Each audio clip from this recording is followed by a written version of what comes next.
श्री सद्गुरु महाराज की जय। बंदों गुरुपद कंज कृपा सिंधु नर रूप हरि महामोहतम पुंज जासो वचन रवि करनिकर। मेरा मुझ में कुछ नहीं, जो कुछ है सब तोर, तेरा तुझको सौंप के क्या लागेगा मोर। हे गुरु, संत में ही अमृतवाणी से गुरु महाराज का प्रवचन, संत मत से शांति। प्यारे लोगों, हम लोग संत मत के अनुयायी हैं। बारंबार संत मत को समझें। संसार में जितने संत हुए उनकी वाणियों का संग्रह करना कठिन है, फिर भी जहाँ तक हो सके संग्रह करके पाठ करना चाहिए। अगर पाठ को किए और उसके अनुकूल चले नहीं तो लाभ नहीं होगा। संत मत एक संत का मत नहीं है, बहुत से संतों के मत एक हो जाए, यह है संत मत। संत मत में गुरु की ऐसी विशेषता है कि यदि संत मत से गुरु को हटा दिया जाए तो इसका आधार समाप्त हो जाएगा। संत मत से शांति प्राप्त होती है, शांति प्रदान करने वाला मत है। शांति कोई बाहर की चीज नहीं है, अंदर में शांति है, बाहर में नहीं। आप लोगों को चाहिए कि संतों की वाणी का पाठ कीजिए। कबीर, नानक, दादू दयाल जी इत्यादि बहुत संत हो चुके हैं। वे कहते हैं ईश्वर सर्वव्यापक है, अविगत गति कछु कहत न आवे। सूरदास जी कहते हैं कि संत की महिमा कहीं नहीं जा सकती। शांति अंदर की वस्तु है। संत मत अंदर का साधना बतलाता है।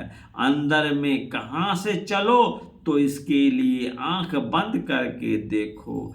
बंद कर दृष्टि को फेरी अंदर करे, घट का बाट गुरुदेव खोले। तीन बंद लगाए के सुन अनहद टंकोर, नानक सुन समाधि में नहीं साज नहीं भोर। गुरु नानक साहब की वाणी है।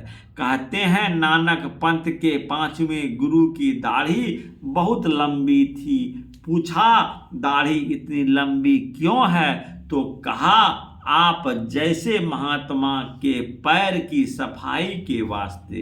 संतों की वाणियों को पढ़कर समझकर संतों के विचार के मुताबिक अपना जीवन बिताना चाहिए।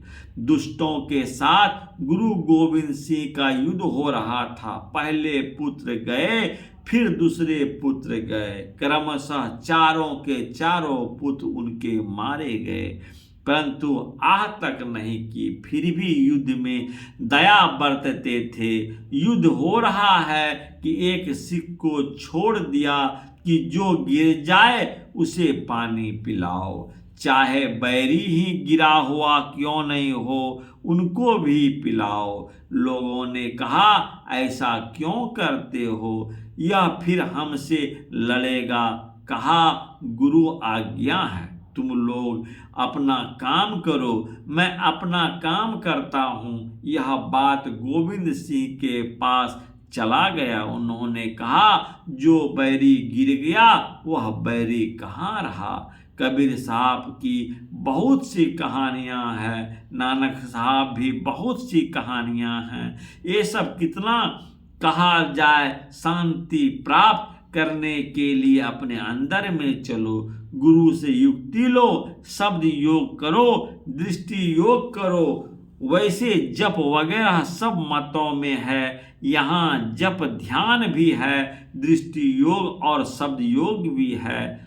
हम लोग संत मत के लोग हैं। संत मत को समझें, उसी तरह से चलें। संत मत प्रचार के लिए कोशिश करें। यह जो बड़ा दालान है, इसका मतलब है कि बहुत से आदमी एक साथ बैठकर सत्संग कर सकें।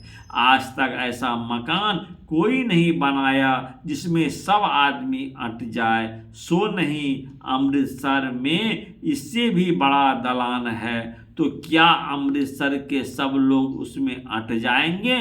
नहीं। गुरु नानक देव ने कहा, शब्द तजो बीजंग संसार। कबीर साहब ने कहा, साधो शब्द साधना कीजे। जेहि शब्द के प्रगट भय सब, सोई शब्द कही लीजे।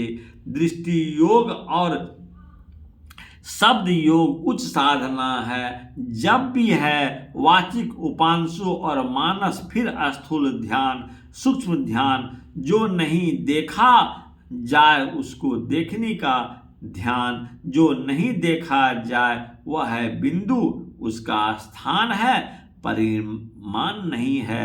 अंदर में दृष्टि योग से देखा जाता है।